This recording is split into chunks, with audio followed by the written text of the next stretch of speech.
If you're 62 years or older, there are three ways that you can purchase a home. The first one, traditional financing, and my office can help you with that.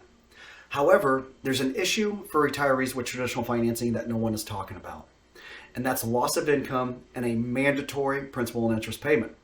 You see, if you have a 15-year mortgage and before you've paid off that mortgage, there's a death of a spouse, there's a good chance that the surviving spouse has lost a significant portion of their income. It's also a good chance that that's put the surviving spouse in a very difficult situation and may force them to sell.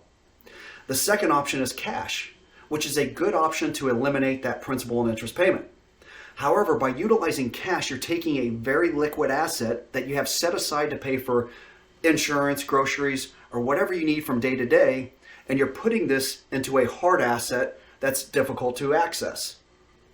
The third option is a home equity conversion mortgage, or HECM.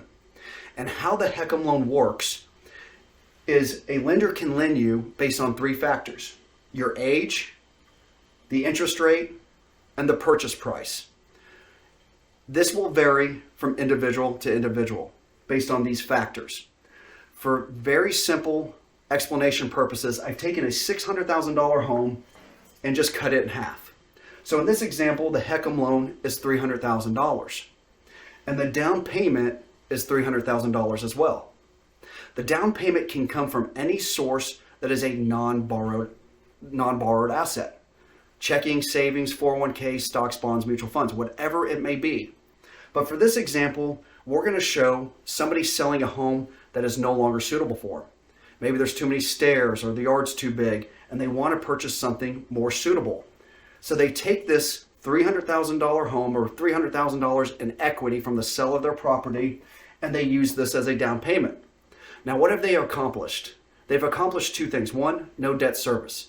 There's no required principal and interest payment. But not only that, they can make mortgage payments. Most people forget that. Our office can show you how to pay off your HECM loan in 10 years, 15 years, 20, or 30 years. It doesn't matter.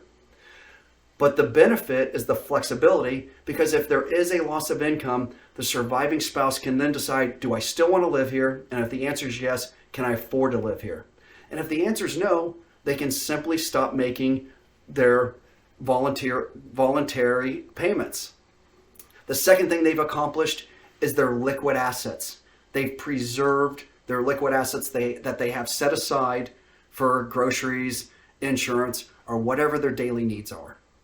If you would like to make sure that you're exploring all three of your options, not just the first two, give my office a call.